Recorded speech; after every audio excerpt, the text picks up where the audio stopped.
Take me. The alien fugitive offers more than just shelter. The crash.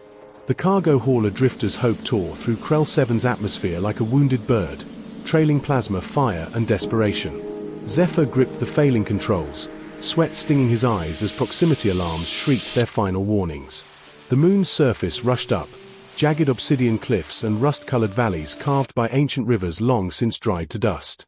Impact scattered his vision into fragments. Metal screamed. Then silence, broken only by the ticking of cooling engines and his own ragged breathing. He crawled from the wreckage as twin suns set, painting the desolate landscape in shades of amber and shadow. That's when he saw the ruins, geometric structures half buried in windswept sand, clearly not natural. Clutching his ribs, Zephyr limped toward potential shelter. The energy pistol's hum stopped him cold. "Don't move, human." The voice carried an accent he couldn't place, melodic yet edged with steel. She emerged from behind a crumbled pillar, a woman unlike any he'd seen. Violet skin seemed to absorb the fading light, while delicate patterns traced her arms and neck, currently pulsing a warning amber. Her eyes held the wariness of something hunted too long. "I mean no harm," Zephyr raised his hand slowly, wincing at the movement. "My ship failed. Just need shelter from the storm." She studied him, weapon steady. Her scanning gaze catalogued his injuries, his empty holster, the honest exhaustion in his posture. The patterns on her skin flickered uncertainty. "The ion storms here kill in minutes." Her jaw tightened. "You fix atmospheric processors, human." "I'm a pilot. I fix what breaks." A long moment passed.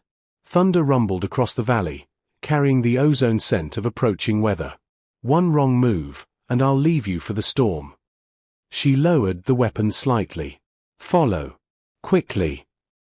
Zephyr nodded, stepping into the ruins behind his unlikely savior, unaware that this chance meeting would rewrite both their futures. Walls begin to crumble. The ruins descended deeper than Zephyr expected, a warren of chambers carved into living rock, lit by bioluminescent fungi Nixera had cultivated. She gestured him toward a makeshift medical station, her movements efficient but cautious.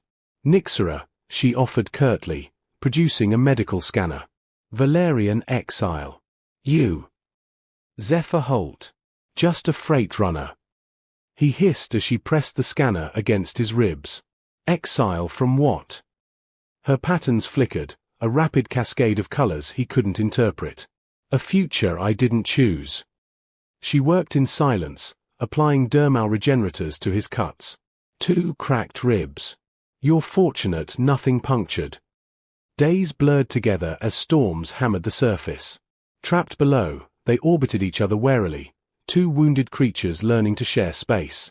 Zephyr worked on her failing equipment, jury-rigging solutions from salvaged parts. Nixera rationed their supplies with mathematical precision.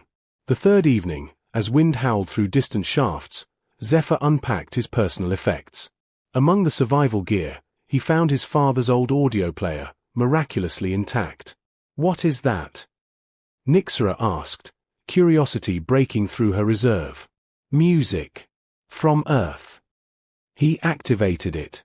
Soft piano notes filled the chamber, impossibly gentle against the storm's fury. Her patterns shifted to a soft azure, the first warm color he'd seen. She sat across from him, head tilted. "It sounds like water moving.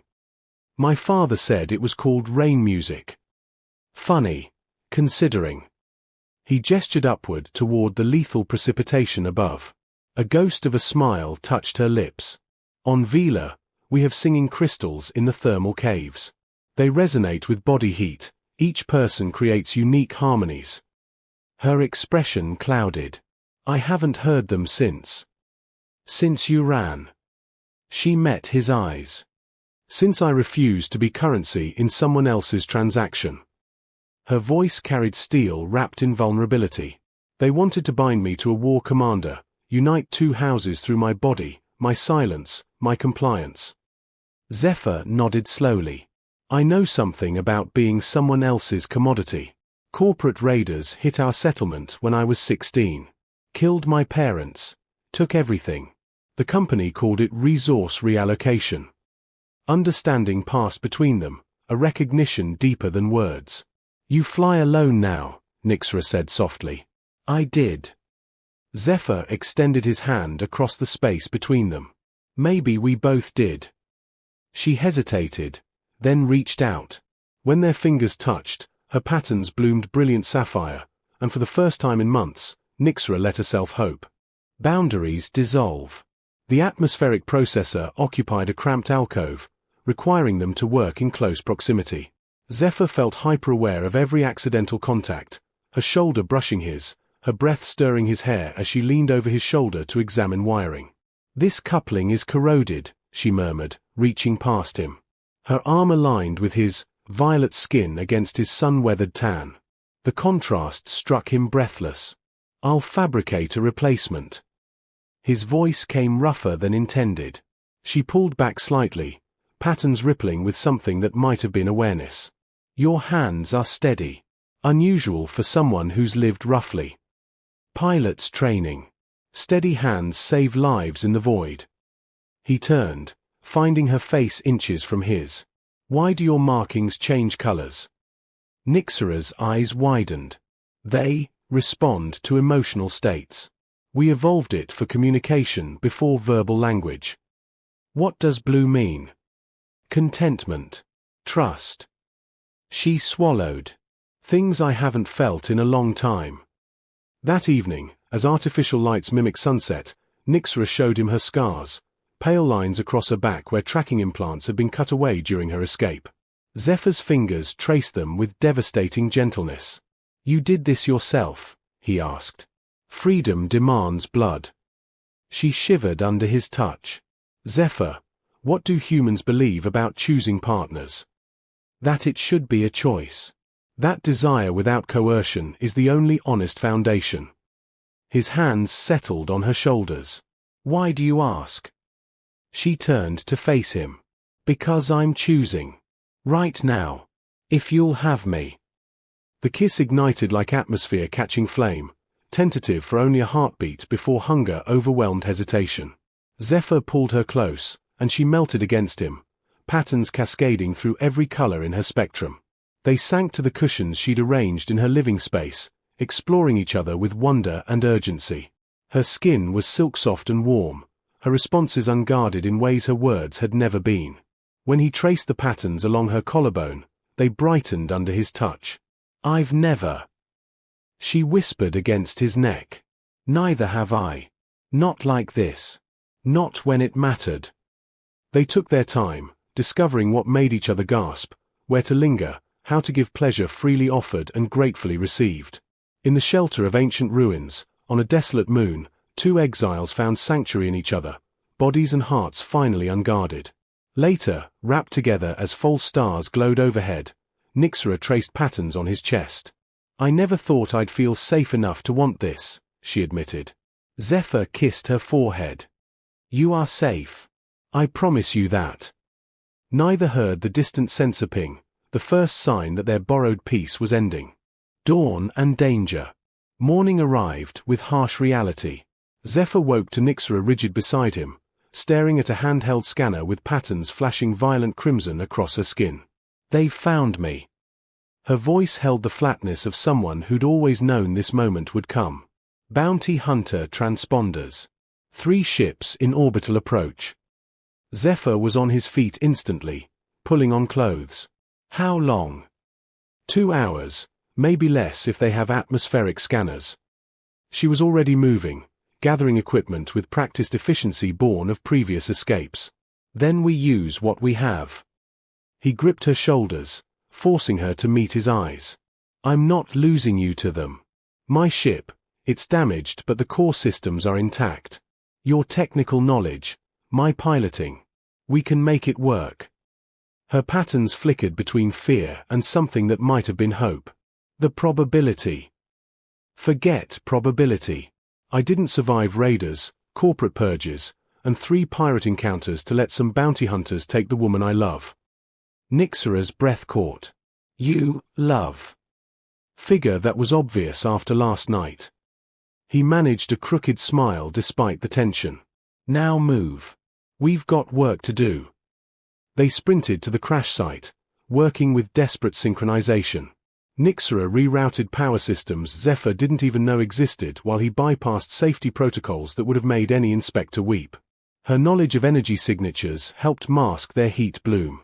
His piloting instincts guided which systems were essential, which could be sacrificed. "With you, I finally understand what freedom feels like," Nixera said as she soldered connections, patterns pulsing steady violet, determination. Not running from something, but running toward something. Toward a future we choose. Zephyr's hands flew over navigation controls. "I'm plotting for the Helix Nebula. Neutral space, no extradition treaties." The first Hunter ship broke atmosphere as they sealed the final panel. "They're hailing," Nixera reported, voice tight. "Ignore them. Strap in." The Hunters landed in a triangular formation, blocking easy escape vectors. Armed figures emerged, weapons charged. The lead Hunter's voice crackled through external speakers, Nixera of House Velthrin. "Surrender for transport. Resistance will be met with force." "Not today." Zephyr's fingers danced across controls. "Hold on to something." He fired the repaired engines at full burn while simultaneously triggering the ruin's ancient defense grid, something Nixera had discovered during her stay. Automated weapons that had slept for millennia suddenly awakened, targeting the Hunter vessels with indiscriminate fury. The Drifter's Hope launched skyward through a curtain of defensive fire, shaking violently as Zephyr pushed beyond safe parameters. Hunter ships scrambled to respond, caught between pursuing prey and defending against unexpected assault. "They are following." Nixera monitored sensors, free hand gripping Zephyr's shoulder. "Let them try." He threw the ship into a canyon run, using terrain he'd memorized during his crash. Rock walls blurred past at speeds that made Nixera's patterns flash white with terror, but Zephyr's hands remained steady. One Hunter clipped a spire trying to match his maneuver. The explosion lit their rear viewport. Breaking atmosphere, Zephyr executed a slingshot maneuver around Krell 7's larger moon, using its gravity to whip them toward the jump point. The remaining Hunters fell behind, unable to match the desperation-fueled precision of a man protecting everything he'd found worth protecting. As they entered hyperspace, the ruins of Krell 7 collapsed in their wake, ancient structures finally surrendering to time, taking with them any trace of the refuge two souls had shared. Beyond the stars. Hyperspace wrapped them in its ethereal glow, neither truly moving nor still, suspended between destinations. Zephyr set the autopilot and found Nixera standing at the viewport, patterns cycling through colors he'd learned meant processing, thinking, feeling. "We made it," she whispered, as if speaking too loudly might shatter their escape. "We made it." He moved behind her, arms encircling her waist. She leaned back into him, finally allowing herself to believe in safety. "What happens now?" Her fingers laced with his. "The Helix Nebula is vast, but I'm still wanted. You've made yourself a target by helping me. Then we disappear properly." Zephyr turned her to face him. "I know people in the Outer Drift, smugglers, traders, folks who ask no questions. We establish new identities, pick up legitimate cargo runs on frontier routes. Small, quiet, free." Her patterns bloomed the deep sapphire he'd come to associate with hope. "A life built on our terms." "Exactly our terms." He kissed her softly. "No houses, no corporations, no one telling us who we should be or who we should serve." They made their way to the ship's small sleeping cabin. This time their intimacy carried different weight, not the desperate passion of potential last moments, but the tender certainty of first moments. Zephyr traced every pattern on her skin as though committing them to permanent memory. Nixera explored him with growing confidence, learning what made him sigh, where he was most sensitive, how to give joy freely. "I love you," she said against his lips, patterns radiating brilliant light. "I choose you, every day, for all our days. And I choose you." He held her close. "My home isn't a place anymore. It's wherever you are." 3 weeks later, they docked at Alio's station, a ramshackle collection of modules orbiting a dying star, populated by those the galaxy had forgotten or who'd chosen to be forgotten. Zephyr registered them as independent traders under new names, Kale and Naira Voss, bonded partners.